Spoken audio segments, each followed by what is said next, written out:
Bien, estamos listos ya, hermanos, para compartir con ustedes un servicio más aquí desde su iglesia cristiana Efesios 4:23 de Cartago, Costa Rica. Hoy es domingo 24 de enero de este 2021, que ya prácticamente nos está diciendo adiós a pasos agigantados, amén. El tiempo pasa. Por ahí hay un narrador de fútbol que decía: el tiempo corre, el tiempo no se detiene. Obviamente él estaba narrando un partido de fútbol, ¿no? Pero igual aplica aquí, ¿no? El tiempo corre. Bien, hermanos, como les decía, darle la bienvenida a ustedes como iglesia local y esperando que todos, usted también ahí en el video que nos acompaña a través de nuestro canal de YouTube, se dispongan con todo nuestro ser, dispongámonos todos, ¿no? De parte de Dios no hay problema, la palabra está lista, todos estamos aquí ubicados, el video está grabando. ¿Qué nos falta? Compartir la palabra, ¿no? Pero ¿sabe qué más nos falta? Que nos dispongamos con todo nuestro ser, espíritu, alma y cuerpo. Así es que voy a pedirles que vayamos todos a la palabra. Busquen sus Biblias, 2 Corintios capítulo 2, 2 Corintios capítulo 2, y vaya al verso 14. Usted también ahí en el video busque 2 Corintios capítulo 2, verso 14. Me regalan un amén todos cuando lo tengan, hermanos. Esperemos que todos estemos ubicaditos en la palabra.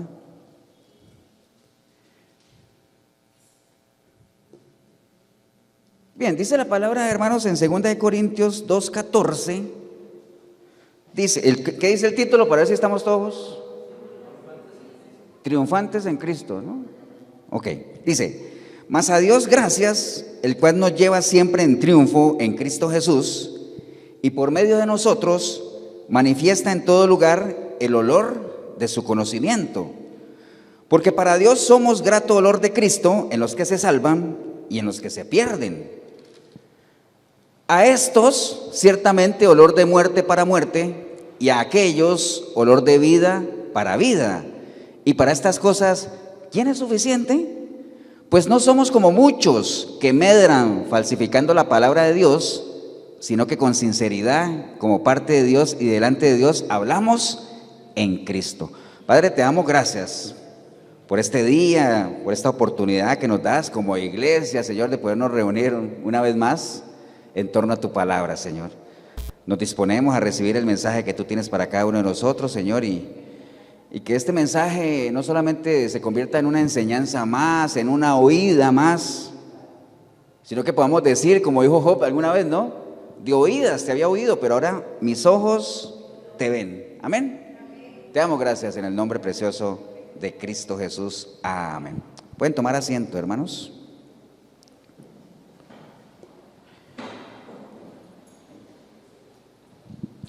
Acabamos de leer un pasaje que a mí me llamó mucho la atención porque mire lo que dice ahí, ¿no? Dice que el Señor siempre nos lleva en victoria, ¿sí? Siempre nos lleva en triunfo, pero dice que Él manifiesta el olor de su conocimiento, o sea, Él manifiesta la fragancia de lo que Él es, ¿por medio de quiénes? De nosotros. ¡Wow! ¡Qué responsabilidad! El olor de su conocimiento por medio de nosotros. Pero bueno, obviamente suena muy bonito en palabras, pero habría que analizarlo bien, todo lo que eso involucra, ¿no? Nosotros hemos venido ya compartiendo en estos domingos de enero de la importancia de conocer a la persona de Cristo, la importancia de saber si somos cristianos, la importancia de saber por qué somos cristianos, qué involucra el que seamos cristianos, conocer un poquito lo que Jesús enseñó. Hace 8 días hablamos de una de las bienaventuranzas, ¿se acuerda? Bienaventurados los pobres de espíritu. Pero bueno, eso se pierde un poco por algunas falsas enseñanzas que se ven por ahí. Hay una enseñanza muy común que ustedes de seguro la han escuchado, eso de que todos somos hijos de Dios, ¿cierto? ¿Ustedes han oído eso? Es que todos somos hijos de Dios. Pero bueno, la palabra no enseña eso. La palabra no, dice que no todos somos hijos de Dios, todos somos criaturas, porque Dios nos ha creado, pero para ser hijo de Dios es necesario una decisión personal, ¿no? Recuerde que dice que Cristo a lo suyo vino, ¿se acuerdan de esa historia? A lo suyo vino, ¿a qué? A hacerlo de Él.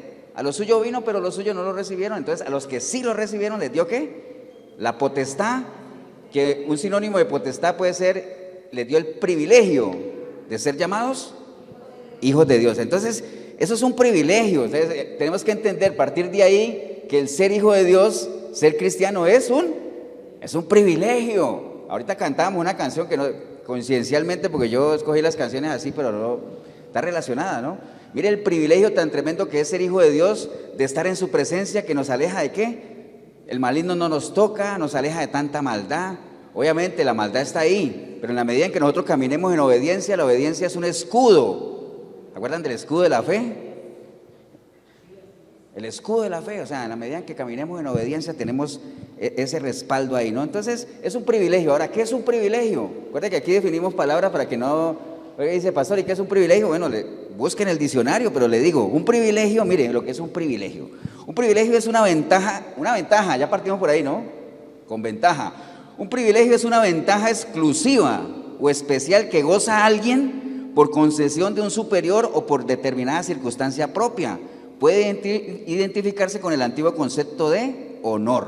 Eso es un privilegio, ¿no? Es una ventaja.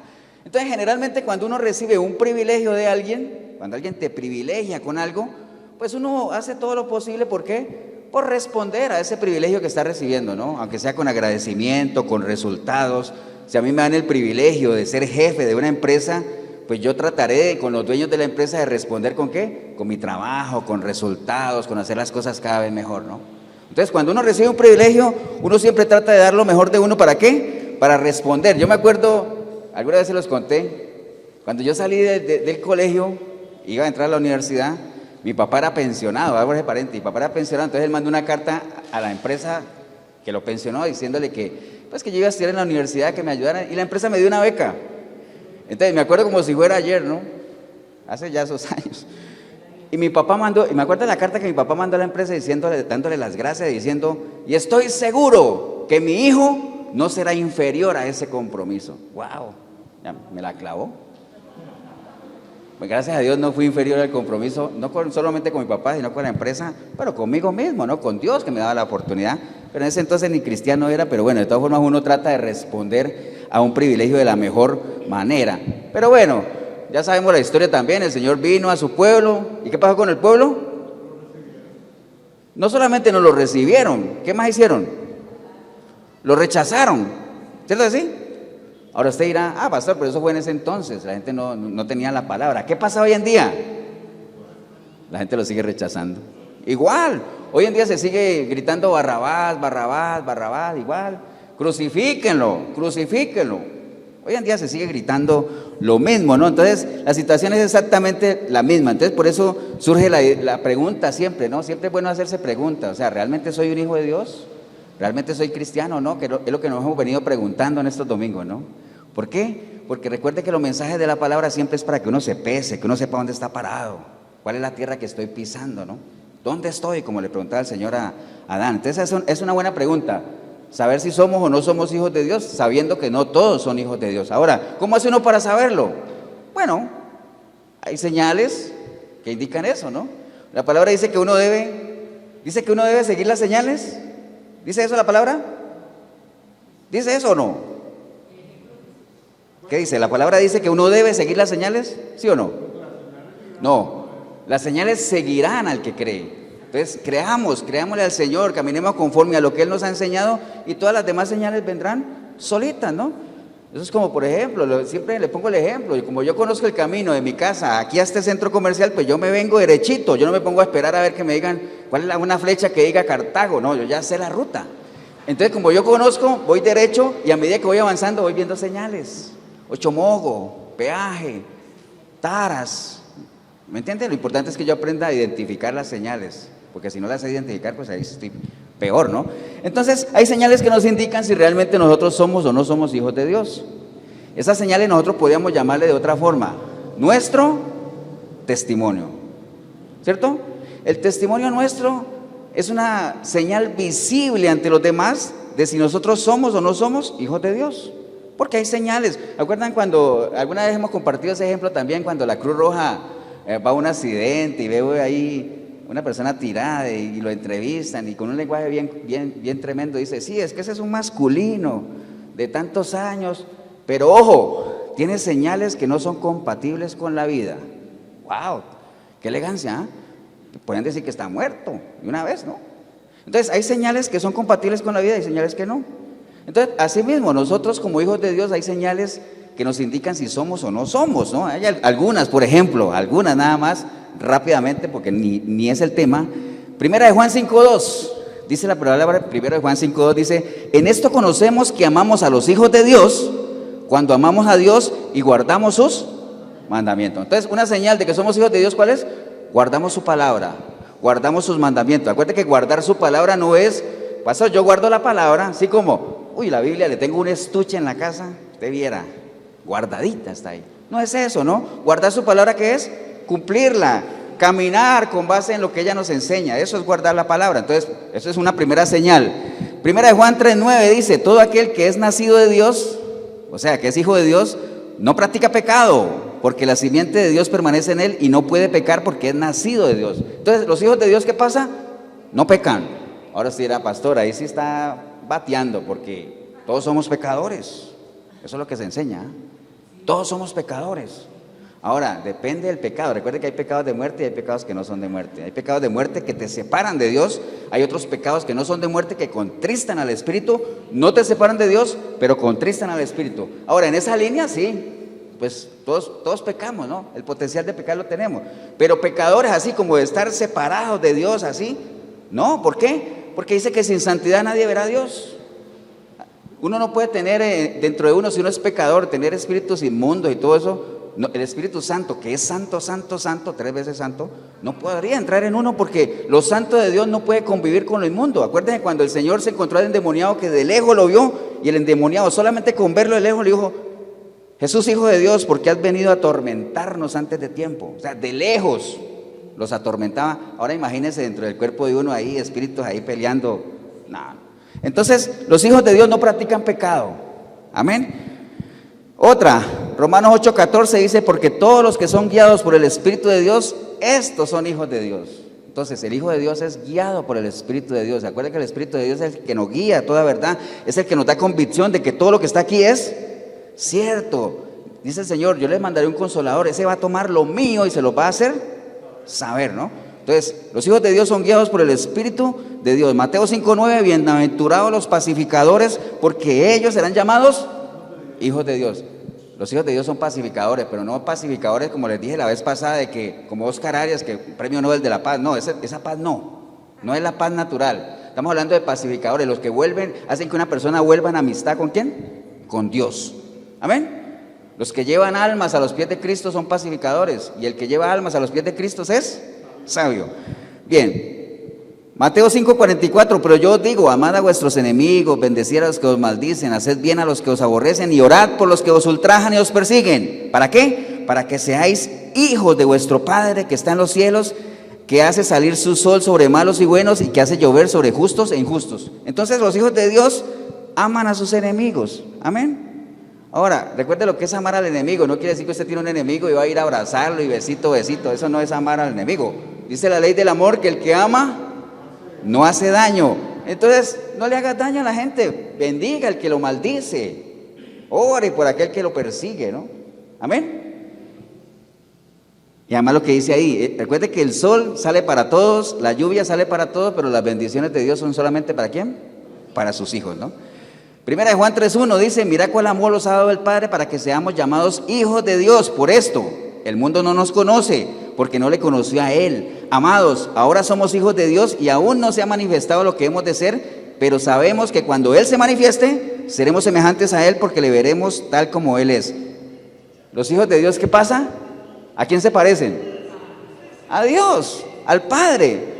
Los hijos por lo general se parecen al Padre. Cuando decimos nosotros tenemos la mente de Cristo, la mentalidad de Cristo, cuando uno tiene la mentalidad, yo no sé si a ustedes les ha pasado, les conté alguna vez, que cuando uno está pequeño, no le dicen: uy, ese chiquito tiene la misma mentalidad del papá. Y dice: ¿por qué? No lo es, camina igual que él, mira, hasta habla igual que él, tiene la misma mentalidad del papá. ¿Por qué? Porque uno tiene la misma forma de pensar del papá, porque el papá le ha inculcado eso, ¿no? Esa es la idea de Dios, que nosotros tengamos la misma manera de pensar que Él, que vino a enseñarnos Cristo, que haya en nosotros el mismo sentir que hubo en Él. Amén, hermanos. Entonces, esas son algunas señales de que somos hijos de Dios. Pero hay algunas señales que también nos dicen que no son compatibles con la vida, o sea, de que no somos hijos de Dios rápidamente. Por ejemplo, cuando usted ya no ora, eso es una mala señal. Porque ¿qué es orar? Hablar con Dios. Y si usted no habla con una persona, ¿qué pasa? Se pierde la relación, ¿cierto que sí? En lo natural pasa. Uno deja de hablar con alguien y ya con el tiempo uno dice, ¿cómo era que se llamaba ¿Cómo era que se llamaba aquel? Ya no se acuerda. Se pierde la relación. Entonces, si usted ya no ora, usted ya no habla con el Señor, usted ya no se comunica con Él, eso es una señal de que no compatible con la vida, ¿no? Cuando no escudriña la palabra, entendiendo que aquí está la vida eterna, que por medio de la palabra que podemos conocer a Dios. Entonces, cuando no escudriña la palabra, eso es una mala señal. Cuando te aburre la predicación de la palabra, vea, si llevamos 10 minutos y ya, si usted está aburrido, usted en el video ya se fue a ver fútbol, tienes un problema, serio, eso no es una buena señal, porque dice el Señor, los míos, ¿qué pasa? Los que son míos, oyen mi palabra, amén. Usted quiere que el Señor conceda los deseos de su corazón, dice, deleítate en Él, entonces hay que deleitarse en Él. Entonces, si le aburre la prédica, hay un problema. Si ya no vas a la iglesia, si no te congregas, obviamente estamos pasando una temporada de pandemia y todo eso, pero ahorita ya no hay excusa, ahorita hay que ir, hay que hacer el esfuerzo. Hay gente que ya no viene, ¿sabe por qué? Porque tienen restricción. Entonces, eso no puede detenerlo a uno, ¿me entiende? O sea, eso es como el novio aquel, le hago otro paréntesis, que le dice a la novia, ¿acuerda que alguna vez le conté? Le dice a la novia, mira, yo por ti atravesaría nadando el mar Atlántico, el mar Pacífico, el mar Índico, el mar Muerto, el mar Rojo, todo lo paso nadando. Y le dice ella, ¿y vas a venir hoy? Sí, pero si no llueve. ¿Me entiende? Cosas de esas, tonteras. O sea, no puede ser que una restricción te detenga para congregarte, tienes que hacerlo. O sea, si no te gusta ir a la iglesia, ya eso es un problema, ¿no?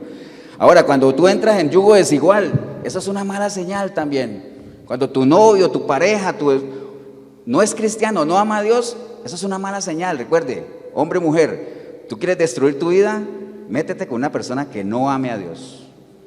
Y listo. Ese es el único consejo para destruir tu vida. Pueden haber muchos consejos para ser feliz y obtener éxito, pero solo hay uno para destruir la vida. Métase con una persona que no ama a Dios.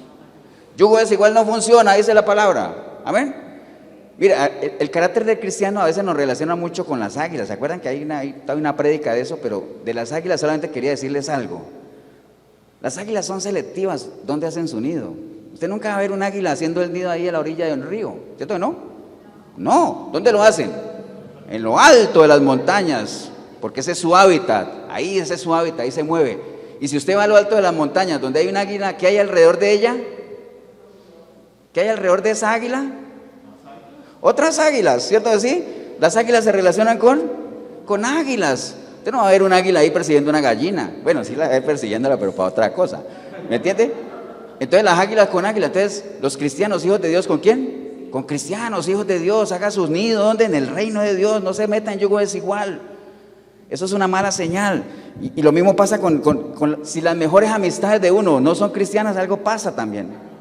No quiere decir que uno no tenga amistades, conocidos que sean. Yo tengo personas conocidas, pastor, que no son cristianos, pero convivo con ellos, está bien. Pero entre tu grupo de mejores amistades, ¿qué tiene que haber? Cristianos, tiene que haber ahí. O sea, rodéate con gente que te haga crecer.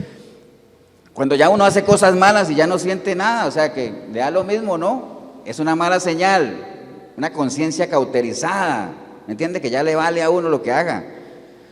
Tu forma de actuar, si la forma en que actuamos no es digna de un hijo de Dios, eso es una mala señal. La forma en que hablamos, si hay celos, envidias, contiendas, todo eso, nada que ver con un hijo de Dios. Y otra cosa, el vocabulario, la forma en que hablas, tiene que ser diferente, ¿no? Que la gente cuando te oiga diga, uy, ese es cristiano. Ahora, no estoy diciendo que diga, pastor, entonces para que la gente sepa que yo soy cristiano, tengo que hablar y como oran ahí a veces, ¿no? Nada de eso, y el león de Judá, bueno, una cantidad de cosas, no, hable bien, o sea, que lo que usted exprese sea para edificación, que construya, predique la palabra si puede, si no, pues con su testimonio. ¿Estamos, hermanos? Ahora, todo esto es muy bonito que les digo, lo que pasa es que nosotros estamos viviendo en un sistema que la Biblia, ¿sabe cómo le llama la Biblia a este sistema? Un sistema perverso. Nosotros hemos sido rescatados ¿de qué? De un sistema perverso, o sea, la maldad abunda. Y dentro de toda esa maldad, ¿sabe qué es lo que uno también ve mucho? La hipocresía, ¿no? Hay mucha hipocresía, en todo lado. En las iglesias hay mucha hipocresía. Hay gente que dice, no me gustan los cristianos porque hay mucha hipocresía. Y digo, pues hay de todo, eso es lo mínimo. Eso y muchas cosas más, ¿no? La hipocresía, yo no sé si ustedes alguna vez lo mencionamos de qué era un hipócrita en la antigüedad. ¿Un hipócrita era qué? ¿Alguien se acuerda? ¿Un hipócrita era qué? Era un actor. Eso, ahorita está en todas. Un actor, a los actores en la antigüedad les llamaban hipócritas, porque esa era la palabra. El que representaba diferentes caras, ¿no? A eso se refería, y eso tiene que ver con lo que nosotros vemos ahorita. Yo creo que todos nosotros, usted en el video también, en algún momento de nuestras vidas hemos tenido doble cara, ¿no? Yo espero que hubiera sido antes de Cristo, ahora después de Cristo espero que no. Pero antes de Cristo de seguro que en algún momento de nuestra vida tuvimos doble cara, en el trabajo, en la casa, en donde sea. Uno aparentaba una cosa pero era otra, o uno estaba trabajando y cuando el jefe pasaba uno, pero que hasta que salía humo de las teclas del computador, pero era mientras pasaba, ¿no? Ya después uno se relajaba. O sea, todos hemos vivido eso realmente. ¿Ustedes han visto en las noticias cuando arrestan a algún asesino ahí en el barrio? Lo arrestan y dicen, es que era un asesino en serie y todo eso, y los vecinos dicen, qué raro, porque se veía buena gente y sacaba la basurita y barría la calle y saludaba a todo el mundo. ¿Me entiendes? Eso se ve mucho en todos los ámbitos de nuestra vida, se ve realmente eso. Pero nosotros, dentro de las expectativas que Dios tiene de sus hijos, como lo dijimos la vez pasada, es que nosotros marquemos la diferencia. Nosotros estamos llamados a ser diferentes. Hay muchas expectativas para nosotros como hijos de Dios, y en parte de eso tiene que ver con el testimonio. El testimonio que nosotros demos tiene que ser un testimonio que impacte, que la gente lo vea y diga, wow, ese es diferente, ¿no? Por eso es que el Señor nos compara con la sal. ¿Se acuerda de la sal? La sal marca la diferencia, la sal da sabor, todo lo que hablamos la vez pasada de la sal. Y lo que leímos ahorita, que el Señor manifiesta el olor de su conocimiento por medio de ¿quién? De nosotros. Entonces nosotros somos ese vaso donde ese perfume es derramado, el perfume de Cristo, olor fragante, acuérdate. Pero para ellos dos, tanto para la sal como para el perfume, hay un problema serio. ¿Cuál es el problema de la sal? Sí, que la sal pierda su sabor. Es un problema, ¿eh? ¿Qué pasa cuando la sal pierde su sabor? No sirve para nada. ¿Para qué la usaban la otra vez cuando la sal perdía su sabor? Para hacer hollada. ¿Se acuerdan qué es hollado? Para pisotearla, o sea, en los caminos la regaban ahí, la gente pasaba y de tanto pasante se formaba ahí un caminito ahí, para eso nada más servía. Cuando perdía su sabor, ¿eh? Entonces no es bueno que la sal pierda su sabor, no es bueno que nosotros como sal de Cristo perdamos nuestro sabor. Ahora, ¿qué pasa con el perfume? ¿Cuál es el problema del perfume? ¿Se acuerdan de Eclesiastés 10:1? Cuando Salomón escribió, las moscas muertas, ¿qué pasa? Hieden el perfume del perfumista, ¿se acuerdan? Así como una pequeña locura, aquel que es contado por sabio y honorable. Entonces, acuerdan que en ese entonces había un perfumero que mezclaba toda la ungüentos, inciensos para formar perfume. Entonces el lío del perfumero era cuidar ese perfume. ¿Por qué? Porque una mosquita ¡plá!, echaba a perder todo el perfume. Una mosquita se moría ahí en el perfume, bote eso porque ya no sirve. ¿Me entiende? Una mosquita. Entonces la mosquita en la vida nuestra puede ser una pequeña locura. Una pequeña locura puede echar por tierra un testimonio que nos haya costado años levantar, pero años. Una pequeña locura. Acuérdense lo que le pasó a Moisés, todo el siervazo que fue Moisés y todo, pero al final una vez perdió la paciencia y acuerda que le pegó a la roca en vez de hablarle, y una locura, y perdió la bendición de poder entrar a la tierra prometida. No se perdió él, pero se perdió esa bendición, ¿no? Entonces, ¿cuántas cosas no hemos perdido nosotros? ¿Por qué? Por pequeñas locuras, ¿no? Ahí mismo en ese verso de Eclesiastés dice que una pequeña locura echa por tierra la vida o el testimonio de aquel que es contado por sabio y honorable. ¿Por qué? Porque cuando nosotros le entregamos nuestra vida a Cristo, nosotros somos contados tanto por la gente que cree en Dios como los que no creen como sabios y honorables. Entonces ahí se activa una alarma y como que se activan ojos para ver qué es lo que nosotros estamos haciendo, cómo vivimos. Ahora que tú dices que eres cristiano, quiero ver cómo vives, qué es lo que haces, qué es lo que crees que te hace diferente a los demás. Entonces, hoy en día, como hay tan malos testimonios, por eso la gente dice, cristiano o no cristiano, esa es la misma podredumbre, ¿me entienden? Porque en ese concepto nos tienen, ¿no? Entonces, cuando le entregamos, obviamente ya la vida nuestra es pública ya. No quiere decir que vamos a salir en redes sociales y todo eso, sino que tenemos que mostrarnos a los demás como realmente somos, ¿no? ¿Estamos, hermanos? Y no solamente los pastores, los líderes, todos tenemos ese compromiso, ¿no? De ser libros abiertos, como decía Pablo, ¿no? Somos libros abiertos, cualquiera nos puede leer. Amén, hermanos. Los ojos de todos están ahí sobre nosotros para ver si marcamos o no marcamos la diferencia. Entonces, en línea de eso estamos hablando del testimonio, porque recuerde, por medio del testimonio es que nosotros podemos realmente dar ¿cómo le decía? Pruebas visibles a la gente de que realmente somos hijos de Dios. Ahorita leíamos que tenemos una responsabilidad muy grande porque es por medio de nosotros que Él riega o da a conocer el olor de su conocimiento, o sea, que la gente pueda ver a Cristo a través de lo que nosotros vivimos, ¿no? Ustedes se acuerdan por allá en Marcos 8:27 cuando el Señor le hizo esa pregunta a los discípulos y les dijo, oiga, ¿quién dice la gente que soy? ¿Se acuerdan? ¿Quién dice la gente que soy? Apenas estaba empezando el ministerio ahí de los discípulos, ellos todavía no estaban listos. Entonces el Señor le pregunta, ¿quién dice la gente que soy? Entonces preguntémonos nosotros, ¿será que si nosotros nos hacemos esa pregunta, ¿quién dice la gente que nos conoce que somos, qué hablarán? ¿Cosas buenas o no?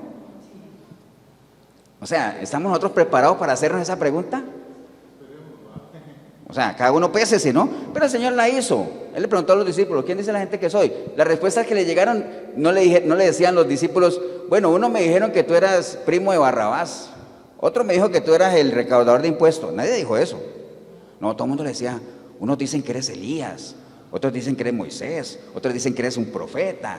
¿Me entiendes? Mire el calibre de comparación con el que le hacían al Señor. ¿Por qué? Por su testimonio. ¿Se acuerdan cuando llegaron a de Juan el Bautista y la gente le preguntaba, Juan, ¿tú eres el que habría de venir? ¿Tú eres el Mesías? ¿Por qué lo confundían? Por el testimonio de Juan, porque Juan obviamente predicaba la palabra, llamaba al arrepentimiento. Entonces la gente decía, ¿será que ese es el que tenía que venir? Por el testimonio, no le decían, Juan, tú eres el nieto de Herodes. No, nadie le dijo eso, ¿no? ¿Me entienden? Entonces el testimonio es clave, ¿no? Entonces no es obligación de la gente creer si nosotros hemos cambiado o no. Hay gente que nos cree, hay gente que no, ¿cierto que sí? ¿A usted no les ha pasado que hay gente que dice, yo no creo que tú hayas cambiado, es que yo te conocí antes y no creo? Bueno, está bien, no me creas a mí, créele a quién, a mi testimonio, créele a mis obras, créele a lo que yo hago. Si quieres tomarte el tiempo de ver cómo vivo, pues que hable mi testimonio, que la gente sepa quién es Jesús, por medio de qué, por medio de lo que yo proyecto, por medio de lo que yo vivo, ¿no? Porque mire lo que leímos ahora, dice, porque para Dios somos grato olor de Cristo. Mire, para Dios nosotros somos grato olor de Cristo. ¿Para quiénes? Para los que se salvan y para los que no se salvan. Para todos. Obviamente, los que se salvan, los que valoran las cosas de Dios, nos van a ver a nosotros como ¿qué? Como un olor de vida. Amén. Pero los otros obviamente nos verán como un olor de muerte, un olor de... Somos incómodos para ellos. Realmente no nos toleran, ¿no? Entonces, es importante que nuestro impacto, nuestro cristiano, pues nuestro testimonio cristiano sea de impacto, pero muchas veces es para bien, pero otras veces puede ser para mal, si es un mal testimonio. Entonces, por eso es que es importantísimo el testimonio y que nosotros lo cuidemos, ¿no? Mire, por ejemplo, esto, todos sabemos lo que es el carbón y los diamantes, ¿cierto que sí? El carbón y los diamantes. ¿Usted sabe de dónde sacan los diamantes? ¿De dónde? Del carbón, ¿cierto que sí? El carbón y los diamantes tienen el mismo origen, pero hay una particularidad. El carbón como tal absorbe la luz. El diamante la refleja. ¿Amén? Entonces, ¿nuestro testimonio qué es? ¿Carbón o diamante? O sea, nosotros estamos recibiendo y no reflejamos nada porque todo nos lo comemos, solo oidores y oidores, o estamos siendo diamantes que lo que por gracia recibimos, por gracia se va también. Oidores, recibo, reflejo, ¿qué? Hacedores.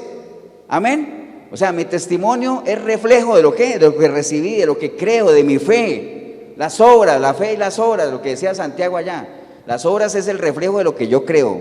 Una fe sin obras, o sea, una creencia sin que yo lo refleje, es muerto.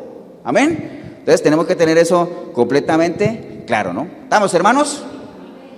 Dice la palabra en Hebreos 12:1. En Hebreos 12:1 dice, por tanto, nosotros también, teniendo en derredor nuestro tan grande nube de testigos, despojémonos de todo peso y del pecado que nos asedia y corramos con paciencia la carrera que tenemos por delante. ¿Qué dice ahí Hebreos? Que nosotros tenemos una cantidad de testigos, de gente que está pendiente de lo que les decía ahorita. Recuerde, hay que cuidar el testimonio, porque no crea que nadie lo está viendo, no crea que nadie está oyendo lo que usted habla. Recuerde que hay 3 personas que saben si somos o no somos, ¿no? Eso ya lo hemos hablado, pero lo vamos a reforzar aquí.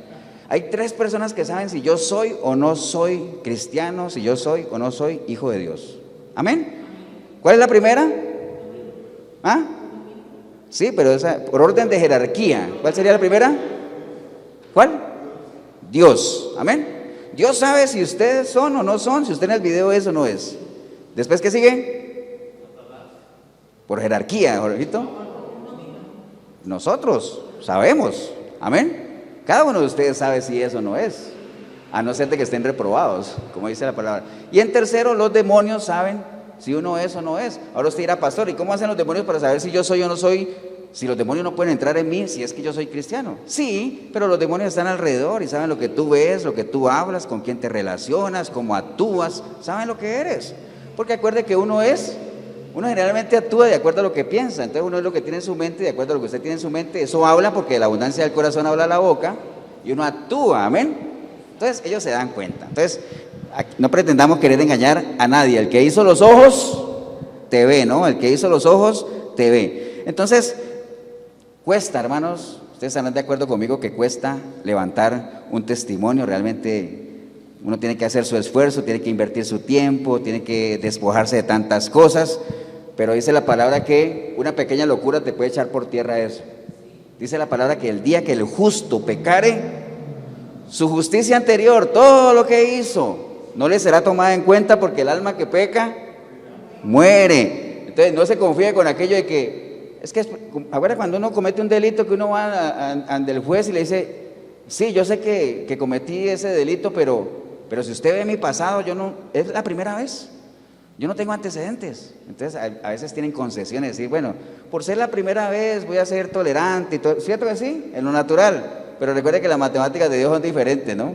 El que peca, muere, y todo lo que haya hecho no le será tenido en cuenta, ¿no? ¿Estamos, hermanos? Entonces, en línea todo esto que estamos hablando, que es muy importante, todo es importante, ¿hay algo que respalda nuestro testimonio, o hay algo que nuestro testimonio respalda más bien, que es nuestra palabra, ¿no? O sea, cuando uno habla algo y usted tiene un buen testimonio, es más fácil que la gente te crea, ¿o no? Porque alguien que tiene un mal testimonio te dice algo y te dice, no, yo a ese no le creo nada. Ese es un mentiroso. Iba a decir pajudo, pero no digo eso. Mentiroso, es más bonito, ¿no? Ese es un mentiroso, ¿me entiende? Entonces, por eso es que en el libro de Santiago nos da unas recomendaciones que dice que tu sí sea un sí y tu no sea un no. Nosotros tenemos que sembrar ese testimonio entre la gente, que cada vez que decimos que sí, la gente sabe que es un sí, y cada vez que decimos que no, la gente sepa que es un no. Eso, ¿y eso qué lo hace? Nuestro testimonio. La gente se asombraba cuando Jesús predicaba, ¿por qué? Porque tenía testimonio, porque tenía autoridad, amén, y predicaba como nadie. Lo comparaban con los fariseos y decían, a los fariseos los conocemos, eso no les creemos nada, porque esos hablan y no hacen nada, pero este habla y vive conforme a lo que habla, y tiene pasión de lo que habla. Entonces por eso la gente se asombraba cada vez que lo escuchaba, ¿no? ¿Estamos, hermanos? Entonces, esto de la palabra, o sea, de la palabra de uno, ¿no? De que uno se comprometa por medio de la palabra. No estamos hablando de la palabra de Dios, sino de la palabra, lo que uno dice, lo que uno promete. Hoy en día ha perdido mucho valor, ¿no? Ya la gente no le cree, ya. No, yo te doy mi palabra. Sí, está bien, pero vení a firmarme aquí, firmame, porque es que no, ya no. Anteriormente sí se le daba valor a lo que uno se comprometía por medio de la palabra, y se hacían contratos, la gente se cedían propiedades, una cantidad de cosas, y solo bastaba ¿qué? La palabra. Pero eso era antes, y en algunas culturas todavía se le sigue dando valor a la palabra, pero acá en estas culturas latinas, occidentales, la palabra no vale nada. La palabra no vale nada. ¿Por qué? Porque estamos en una cultura que nos hemos acostumbrado ¿a qué? A quedar mal siempre, ¿no? Siempre. Entonces una persona que cumple su palabra por lo general es una persona íntegra, cabal, correcta, ¿no? Pero eso hay que ganárselo. Eso no es así nomás de que yo te doy mi palabra, ¿no? ¿Estamos, hermanos, o no? Ok. Bueno, acá no se usa mucho eso. Entonces la gente no le preocupa quedar bien o no quedar bien. El ser humano miente por naturaleza, o sea, el caminar en verdad no hace parte de nuestra naturaleza. O sea, nosotros nacemos siendo mentirosos. Esa es nuestra naturaleza caída. Amén. Dice la palabra, hermano, vea por ejemplo, aquí lo tenía, a ver, ¿qué se me hizo? Números 23:19 dice que Dios no es hombre, ¿para qué? Para que mienta. Dios no es hombre para que mienta. Entonces, ¿eso qué quiere decir? Que el hombre miente. Amén. La naturaleza del hombre es ¿qué? Mentir, es engañar, es tratar de sacar provecho. Obviamente cuando tenemos una naturaleza caída, ¿no? Pero cuando venimos a los pies de Cristo, Él nos hace copartícipes de su naturaleza, y parte de su naturaleza es ser una persona ¿de qué? De verdad. Amén. Entonces, esa es la realidad, ¿no? Entonces, pero bueno, desafortunadamente. Entonces, Ahí en el libro de Santiago, voy a ir a Santiago un momentito. Santiago capítulo 5. Santiago es un libro muy, muy interesante. Solamente tiene 5 capítulos. Si usted no lo ha leído, lo invito a que lo haga. Es cortito, tiene unos consejos tremendos. Hay mucha sabiduría ahí en el libro de Santiago. Por ejemplo, en el libro de Santiago usted va a encontrar enseñanzas como por ejemplo esta que está aquí. Nos enseña él aquí de que sabiendo que la prueba de vuestra fe produce paciencia. Entonces nos enseña de la paciencia. ¿Qué es lo que nosotros queremos con paciencia? Hay mucha gente que dice, yo quiero tener paciencia. Bueno, el libro de Santiago nos enseña que tú quieres tener paciencia, ¿es a punta de qué?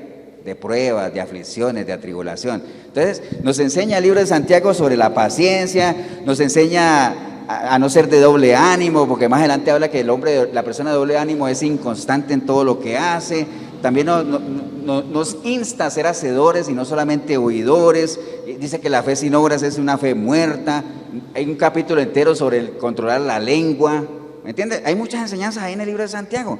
Pero vamos a irnos a lo que estamos hablando ahorita en el libro de Santiago. Santiago capítulo 5:12.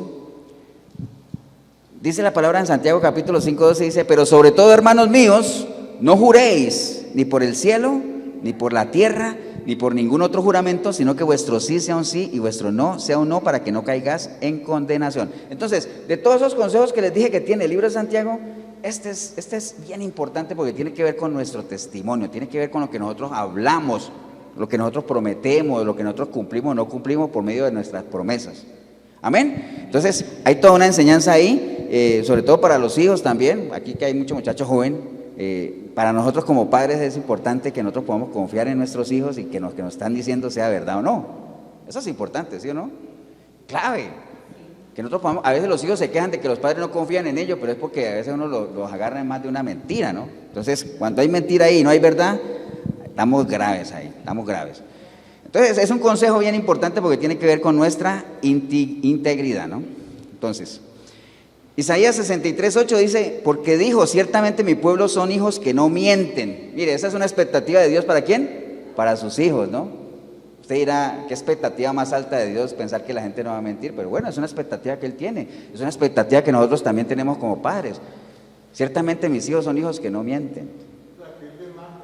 Sí, eso es lo que Él espera, es la expectativa. Recuerde que hay una expectativa de Dios, o sea, esa es la intencionalidad de Dios. Obviamente no se cumple al 100%, la gente sigue mintiendo, amén. Por ejemplo, el Señor dice, yo quiero que todos se salven. Esa es la intencionalidad de Dios, pero bueno, sabemos que la mayoría se van a perder. Entonces, hay cosas que Dios tiene su intencionalidad, así como nosotros padres tenemos unas buenas intenciones para con nuestros hijos, pero hay algunas que no se van a cumplir. ¿Por qué? Porque todo media una decisión de ellos. ¿Amén o no? Entonces todo media ahí, ¿no?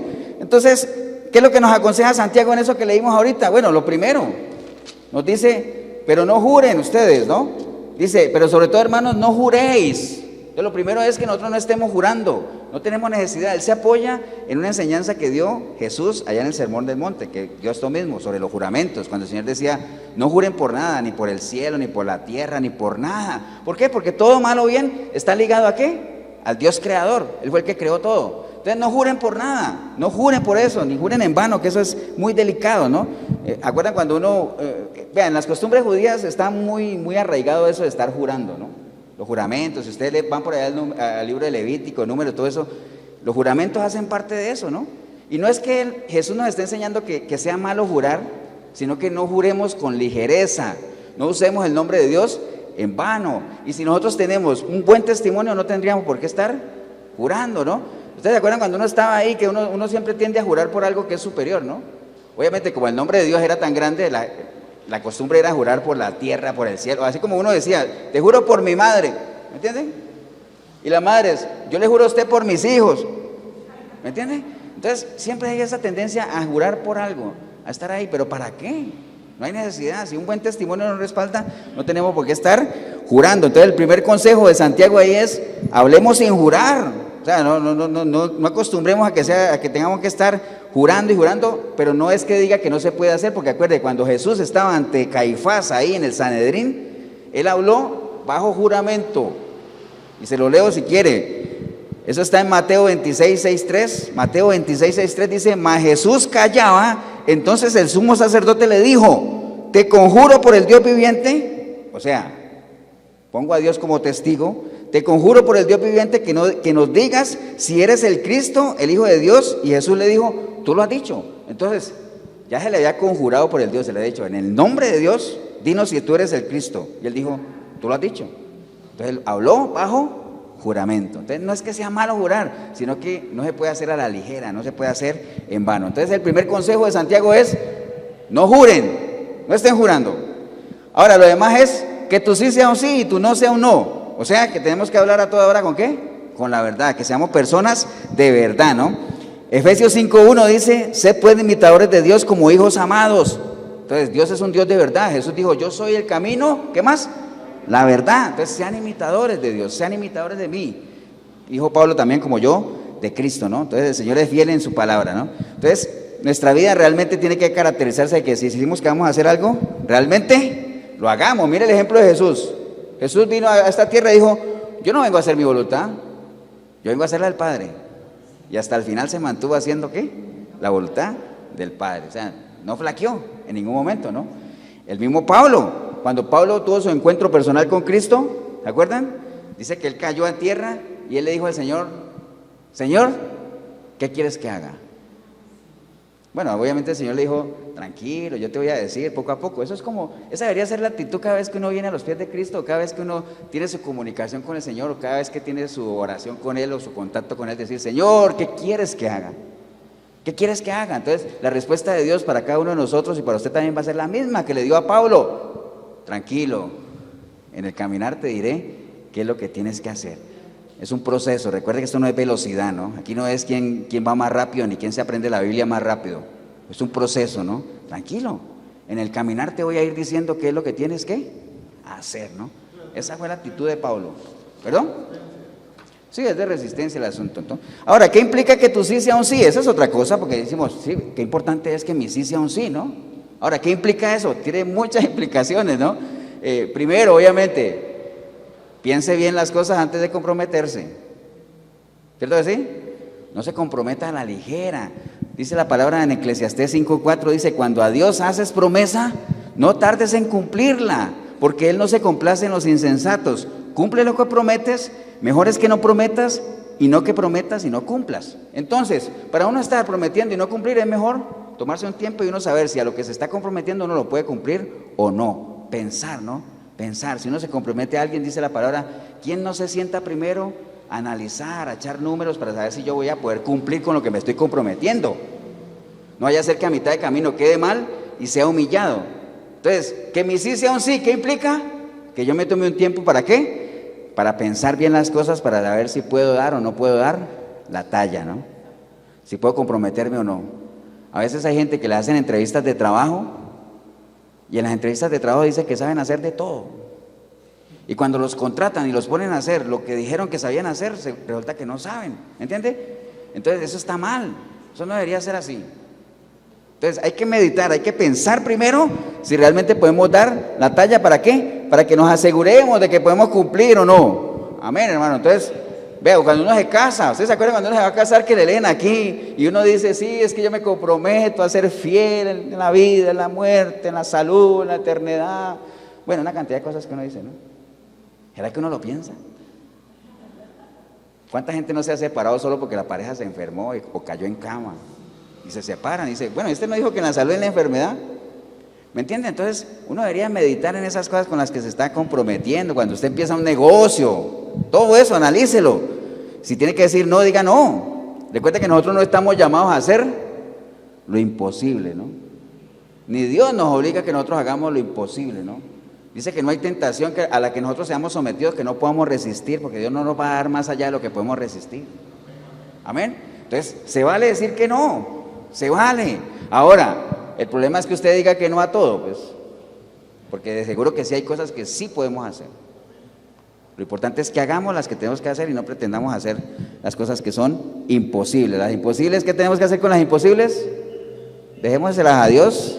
Y si es de Él, pues Él nos dará a ver cómo lo podemos hacer, ¿no?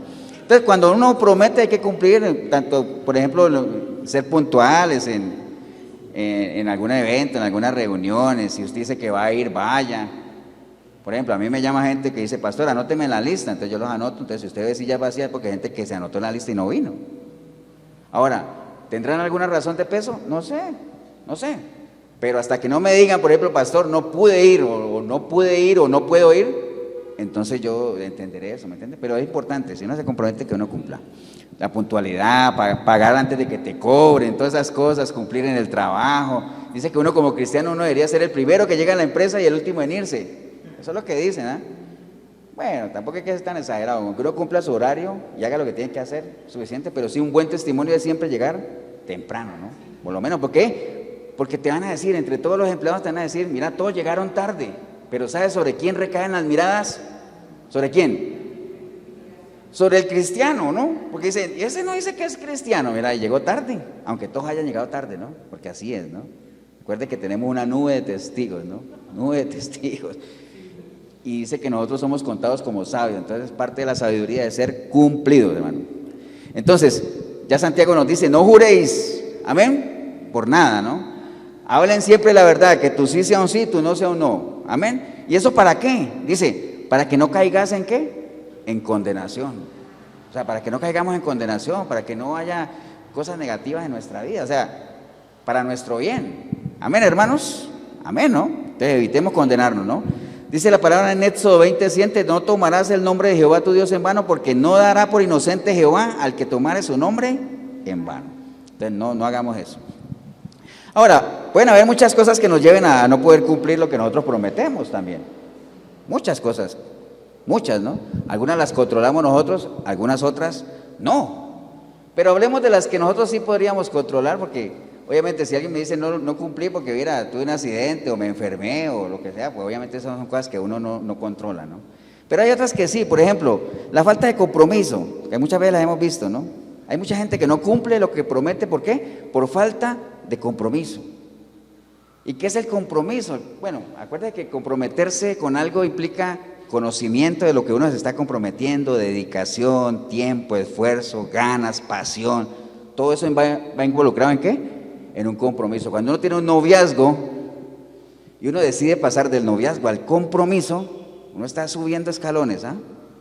O sea, está trascendiendo, ya subí un escalón, ahora mi nivel de dedicación, de esfuerzo va a ser diferente. ¿Por qué? Porque ya esta relación va por otra ruta, ya no es un noviazgo común y silvestre, ya es un compromiso, ya estamos nosotros mirando en la misma dirección, como dice por ahí un refrán, estamos forjando objetivos juntos, ¿no? Estamos tratando de asociar nuestras felicidades, ¿para qué? Para que nuestro compromiso nos lleve a una relación feliz. ¿Me entiende? Entonces, eso es otro nivel, pero muchas de las cosas que a veces la gente no cumple por falta de compromiso, ¿no? Porque la gente sabe que la gente cree que el compromiso es sinónimo de esclavitud, que en el momento en que yo me comprometo a algo ya perdí mi libertad, ya me esclavicé. Entonces, por eso no se comprometen, ¿no?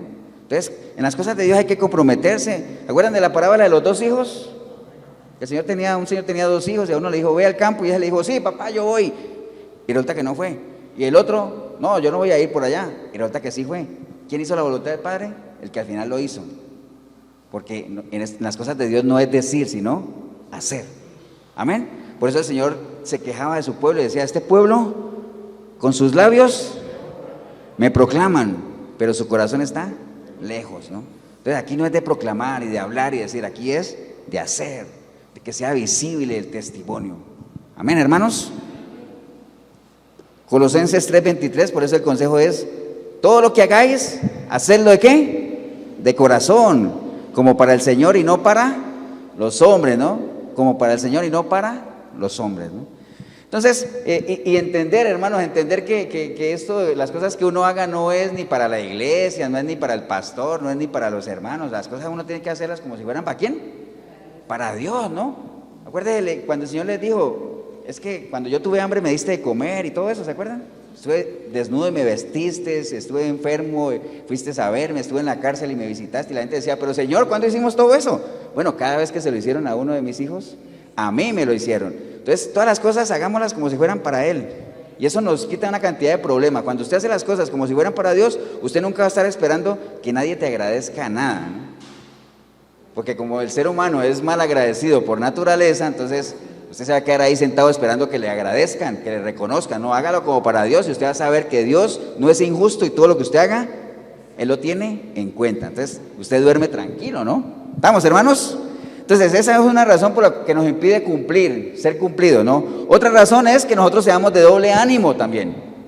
Recuerden lo que les dije ahora, ¿qué es un doble ánimo? El que es inconstante todo lo que hace, ¿no? En todo lo que hace. Es una persona que hoy está triste, mañana está contenta. Hoy quiere hacer las cosas, mañana ya no quiere hacerlas. Se desmotiva por todo. Entonces, no seamos de doble ánimo. El consejo del Señor para una persona de doble ánimo es, Santiago 4:8 dice, acercaos a Dios y Él se acercará a vosotros. Mira lo que dice ahí, acercaos a Dios y entonces, ¿qué pasa con Él? Se acercará, ¿no? Porque la relación con Dios, recuerde, eso es recíproca, ¿no? Aquí no es que Dios me ama independiente de lo que yo sea, no. Si tú te acercas a Dios, Él se acercará a ti.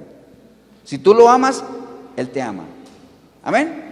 Entonces, acercaos a Dios y Él se acercará a vosotros, pecadores, limpiad las manos, y vosotros, los de doble ánimo, purificad vuestros corazones, purifiquen su mente, cambien su manera de ser, no sean así de doble ánimo, porque cuando una persona es de doble ánimo, uno no sabe a qué atenerse, ¿no? Ustedes me imagino que han lidiado con gente que es así, que hoy sí, mañana no, a veces cumple, a veces no cumple, entonces ya ustedes no saben, ¿será que es que no sé a qué atenerme? Mejor no me apoyo en esa persona porque yo no sé, como es de doble ánimo, como es inconstante en todo. Entonces, si hay algo que el Señor valora es que nosotros seamos constantes, ¿no? Otra cosa es que realmente seamos mentirosos, porque hay gente que sí es mentirosa, o sea, que no es que dicen una mentirita, sino que, o sea, profesión, mentiroso. ¿Entienden? Entonces, eso, obviamente, una persona mentirosa no cumple para nada. ¿Y sabe cuál es la peor mentira que hay? ¿Ustedes han escuchado eso? ¿Cuál es la peor mentira que hay? La peor mentira que hay es creer que la mentira no te separa de Dios. Esa es la peor mentira. Hay gente que dice, es que una mentira. Bueno, el mentiroso está en la lista. El mentiroso está en la lista de los que no heredarán el reino de Dios. ¿Amén o no? El mentiroso está ahí, ¿no? Y además, déjeme decirle que Dios sí detesta al mentiroso. Apocalipsis 22:14 dice, bienaventurados los que lavan sus ropas para tener derecho al árbol de la vida y para entrar por las puertas de la ciudad. Mas los perros estarán afuera, y los hechiceros, los fornicarios, los homicidas, los idólatras y todo aquel que ama y hace mentira. Entonces, no se crea eso de que la mentira no lo separa a uno de Dios, porque esa es la peor mentira que hay, que la mentira te separa. La mentira sí separa de Dios realmente. Ahora usted dirá, pastor, ¿y una mentirita blanca? Acuérdate que no hay, Dios no, ¿acaso Dios es racista o algo así? No. Mentira es mentira, ¿no? La mentira es mentira. Y una mentira tal vez no te separa de Dios, pero si tú abres esa puerta, la mentira, una mentira, otra mentira y otra. Acuérdate que cuando uno dice una mentira, después va a tener que decir otra mentira, ¿para qué? Para sostener esa mentira. Y después va a tener que decir una tercera mentira para sostener esas dos mentiras. Entonces después ya ni siquiera va a decir qué fue lo que yo dije, ya ni me acuerdo, ¿no? Entonces, ¿cómo se combate la mentira? Con la verdad nada más, es la única, ¿no? ¿Estamos, hermanos? Bien, entonces Dios detesta la mentira, ¿no? Entonces, que nuestro sí sea un sí siempre, ¿no? Ahora, recuerde, el sí más importante que nosotros podemos haber dado en nuestra vida, el sí más importante, no crea que es el sí cuando usted se casó y yo me casé, no. Ese es importante. No dijo amén mi esposa, pero bueno, está bien. Ese sí fue importante, ¿cierto? Pero el sí más importante es cuando nosotros dijimos sí a ¿qué? A recibir a Cristo en nuestra vida. Ese es el sí más importante. Y ese sí, si dijimos sí, que ese sea un eterno sí. Amén. Y todo aquel que ha dado ese sí, está llamado a ¿qué? A servir, a meterse, a enrolarse en ese ejército, a meterse en el reino de Dios a servir. Ese es el sí más importante que nosotros tenemos, y en ese sí no podemos fallar. O sea, Dios no espera que nosotros fallemos ahí, porque nosotros somos, dice la palabra, no somos de los que retrocedemos para perdición, sino los que siempre vamos ¿qué? Para adelante, ¿no? Ese es el sí más importante que nosotros tenemos que haber dado, ¿no? Entonces, por eso en Mateo 16:24 dice el Señor a los discípulos, les dijo, si alguno quiere venir en pos de mí, ojo, si alguno quiere, no es que vengan todos o lo forzó, no, si alguno quiere, las cosas de Dios son así, si alguno quiere venir en pos de mí, tome su cruz y sígame. Eso sí, esté seguro de su sí, de su decisión. Hay muchos que han echado para atrás, ¿no? ¿Por qué? Porque su sí al final fue un no. Amén. Entonces, que tu sí sea un sí. El Señor se espera de nosotros que nosotros demos frutos y que no permanezcamos firmes. Mire, termino con esto nada más. 1 Corintios 15:58. Dice la palabra del Señor, así que hermanos míos, amados, ¿le escribía Pablo a quién?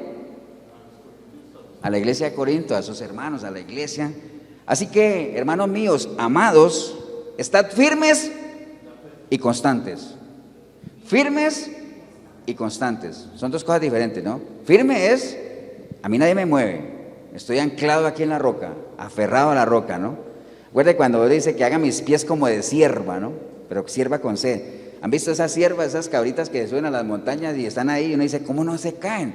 Están aferradas a la roca. Entonces, que el Señor haga nuestros pies así como las de cierva y estemos firmes, anclados. ¿Amén? ¿Dónde? En Cristo. Constantes. ¿Qué es algo constante? O sea, que siempre estás ahí, ¿no?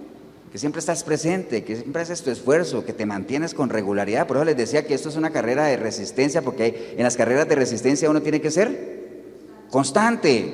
En las carreras de velocidad no, usted en los primeros 100 metros despliega todo su potencial. ¿Por qué? Porque es una carrera corta de velocidad.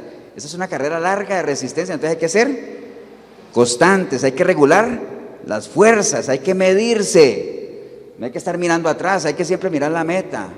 Entonces cuando uno está corriendo y uno dice, uy, tengo que correr hasta allá, y uno comienza a correr, uno siempre está mirando allá y dice, cada vez lo veo más cerca, cada vez, pero con un ritmo constante, ¿no? Entonces, seamos firmes y constantes, creciendo en la obra del Señor siempre. Si usted es firme y constante, usted tiene que crecer, tiene que verse ese crecimiento, o sea, hay que crecer. El crecimiento tiene que estar ahí como producto de ser firme y de ser constante, hay que crecer. Entonces, sean firmes y constantes, pero siempre asegúrense de que están creciendo en la obra del Señor siempre, sabiendo que vuestro trabajo en el Señor no es en vano, ¿no? Si usted y yo, y ustedes ahí en el video, hacemos conciencia y tenemos claro de que el trabajo para el Señor nunca va a ser en vano, o sea, nunca nos va a faltar las ganas de ser, ¿qué? Firmes, de ser constantes y de estar en un permanente crecimiento. Y eso a la larga se encierra en lo que nosotros conocemos como nuestro testimonio. Amén. Por eso esta prédica se llama Testimonio Cristiano. ¿Cómo es que le puse? Ya ni me acuerdo. No le he puesto ni el nombre. Pero el testimonio cristiano, ¿sabe qué es para Dios? Un olor fragante de Cristo. Eso es, ¿me entiende? Pero no solo el testimonio cristiano, un buen testimonio cristiano. Porque así como un buen testimonio cristiano puede hacer que la demás gente anhelen ese Cristo que tú estás reflejando, también un mal testimonio cristiano puede hacer que mucha gente se aleje de la posibilidad de entregarle su vida a Dios, porque el Dios que ellos ven tal vez sea, el único Dios que ven tal vez sea el que usted y yo reflejemos. Entonces mire la responsabilidad tan grande, ¿no? Amén, hermanos. Entonces no dejemos que ese olor de Cristo se eche a perder. ¿Por qué? Por mosquitas muertas, ¿no? Por pequeñas zorras. No descuide las pequeñas zorras, porque eso es importante. Recuerde que las pequeñas zorras están ahí y echan a perder grandes viñedos. No crea que lo importante en las cosas de Dios es solo lo grande, las zorras grandes, no. Las pequeñas zorras están ahí por debajo, que uno no las ve así, porque si usted se parara en un viñedo a mirar, usted no ve las pequeñas zorras. ¿Por qué? Porque ellas están por debajo, comiendo, por debajo. Amén. Entonces tengamos mucho cuidado en eso. Entonces, nada más un consejo final es: cuidemos nuestro testimonio, porque recuerde, llévese esto nada más, recuerde, el Cristo que muchos ven puede ser, el único Cristo que muchos ven puede ser el que usted y yo reflejamos por medio de nuestro testimonio. Amén. Entonces cuidémoslo. Nos cuesta mucho levantarlo, una pequeña locura destruirlo, ¿no? Y volverlo a levantar, si es que lo volvemos a levantar, nos va a costar el doble. Y hay gente que nunca ha podido volver a levantar su testimonio.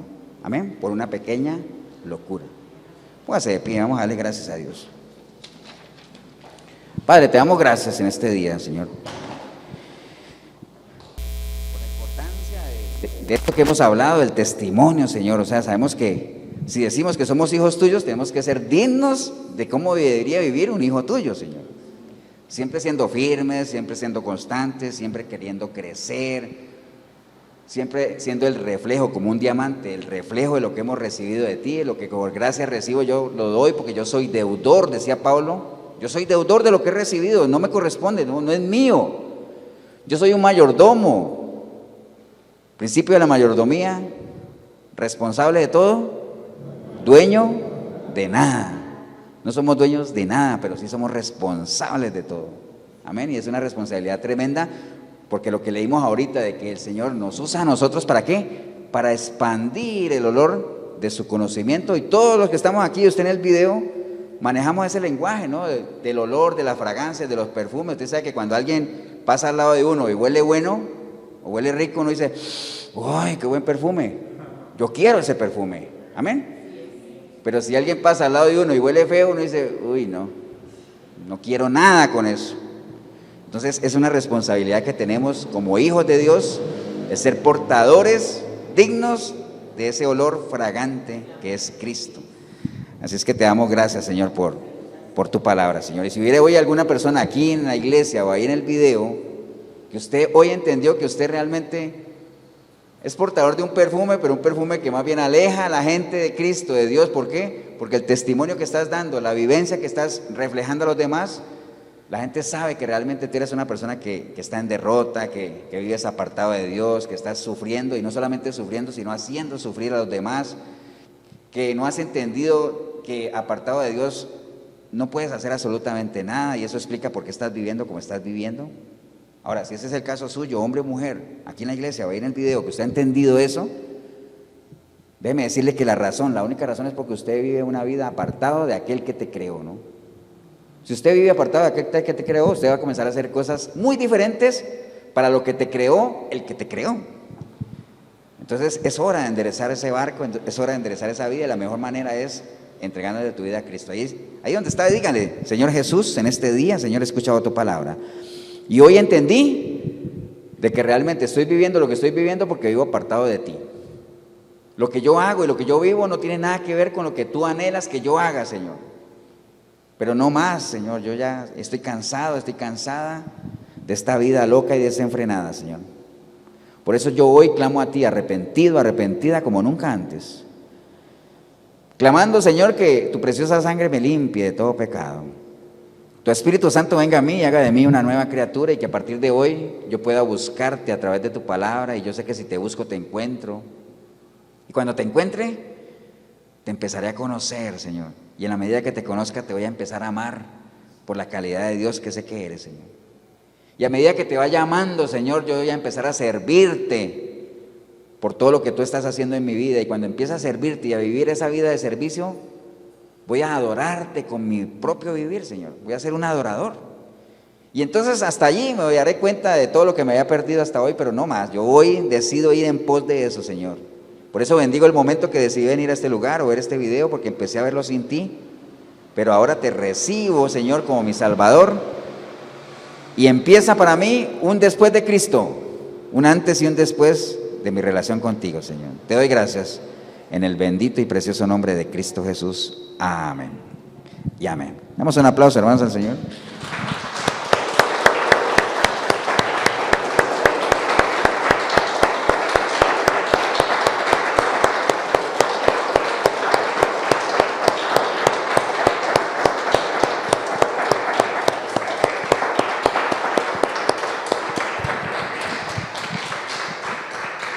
Bien, si usted hizo la oración, felicitarle. Realmente no es una decisión fácil. Créame que hay mucha gente que escucha mensajes y dice, ay, qué bonito y qué lindo, sí, pero como alguna vez lo hizo Félix y Drusila. ¿Se acuerdan de esa historia de Félix y Drusila? Cuando Pablo les presentó al Cristo resucitado, les habló de las bondades del Evangelio, pero cuando ellos están emocionados, wow, qué lindo. Pero cuando Pablo comenzó a hablarles ya de otras cosas, del juicio venidero, del dominio propio, de la justicia de Dios, entonces ya ellos dijeron, wow, no, ya esto está muy duro. Entonces le dijeron, Pablo, no nos llames, nosotros te llamamos. ¿Me entiende? Hay mucha gente que es así. Pero si usted hizo la oración, entienda, hoy empieza para usted un después de Cristo, pero depende de usted. Si le podemos ayudar, la iglesia de Efesios 4:23, Cartago, costado norte de las ruinas, centro comercial El Dorado. Todos los domingos estamos aquí a las 10 de la mañana. Si quiere acompañarnos un domingo, escríbame ahí, 87725957, Pastor Ever Molina, y ahí lo anotamos en la lista y podrá estar aquí con nosotros. Que el Señor lo bendiga, un abrazo, nos vemos en una próxima oportunidad.